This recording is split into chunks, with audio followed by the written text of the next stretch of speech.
So how would you go ahead and fetch loyalty? There must be some kind of loyalty, either cost loyalty or what do you Look, I think people have a very simplistic approach towards loyalty, which is if you come and you spend this much money, then आपको ये free दे देंगे या आप अगर 100 रुपया खर्चा करेंगे तो 10 रुपये आपके loyalty points हो जाएंगे. Loyalty is much more complicated than just giving 10% cashback. I think that really looking after them, really knowing them, really understanding them makes all the difference. So I think interestingly, the dining out scene now has moved outside five-star hotels. It's moved from luxury to casual. It's moved from expensive to affordable. It's moved from going out once or twice a month to going out every day. It's gone from pretentious to unpretentious. It's become interesting instead of just doing this more of the same. I think people are just looking for some more and more new experiences.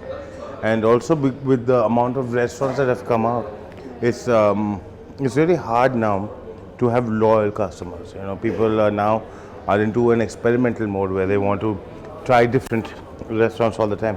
So the real trick is how do you make a customer a regular in today's day and age, which is a very important question. All right. At present, what would be the major challenges for the food and beverage sector? I think the major challenges are, have always been government regulation. I think that is immediate need that needs to be addressed. Today, the hospitality industry is the second highest employment generator in the country. It's the second highest VAT generator in the country. And we are doing this under very oppressed conditions.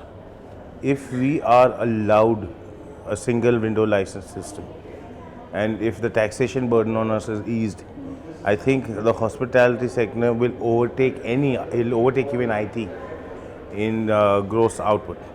Right. What's the scenario right now? Because last year there was some problem with rooms not being filled. I'm not a restaurateur, so I'm not that much of a hotelier. Yeah. So, okay, with all what is happening right now with the e-commerce and e-tailing and with booking of seats available on online booking, what's your involvement in it, involvement of your organization in it? So I think that there are two types of dining. Okay, one is in dining, where you order food home, and there's eating out. I think that in eating out, disruption will be rather limited because people go out for the experience of being out in a social space. That is very difficult to be disrupted by online. Of course, technology can help you with better analytics. It can help you better understand your customers. It can better help you to predict trends. But other than that, there's going to be very little shake-up that all these people think that they can do to eating out. That's not going to happen. Eating in, yes, there'll be home delivery and there'll be lots of internet-first restaurants which focus on home delivery. But I think eating out will remain eating out. Yeah, it's here to stay. All right. What would be the major trends in the next 5 years, a decade from now?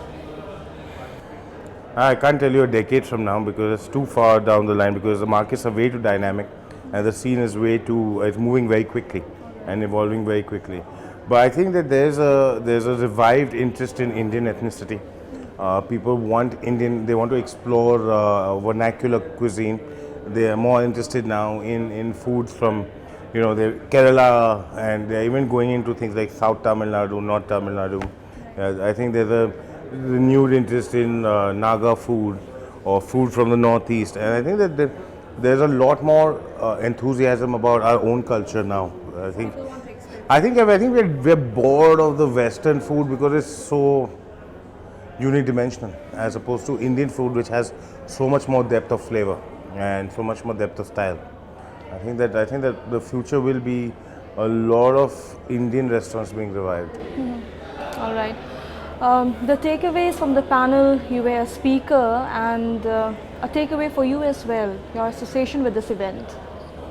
I think it's a great event. I think getting industry leaders to share their own experiences and thoughts is very, very useful because I think the younger people who are out there in the audience, hoteliers especially, They tend to be very sheltered in the hotel segment, but I think interacting with standalones, gives them a little bit more of a broader outreach and a broader perspective.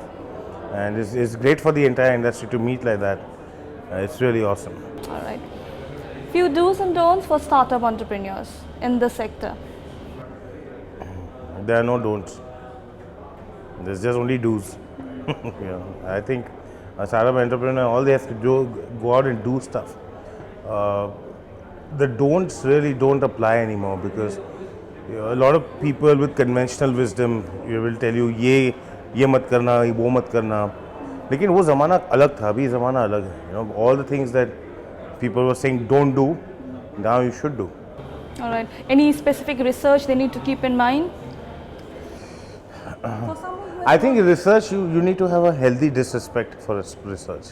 I think that you can't, like Henry Ford very famously said that if I had asked people what they wanted, they would have said faster horses, and they wouldn't have said cars. So I think there's a certain amount of instinct and a gumption that entrepreneurs have, and I think that they should really explore that instinct and explore their gumption, because that's what's going to make you uniquely you. Otherwise, you're just going to be a wannabe or a copycat.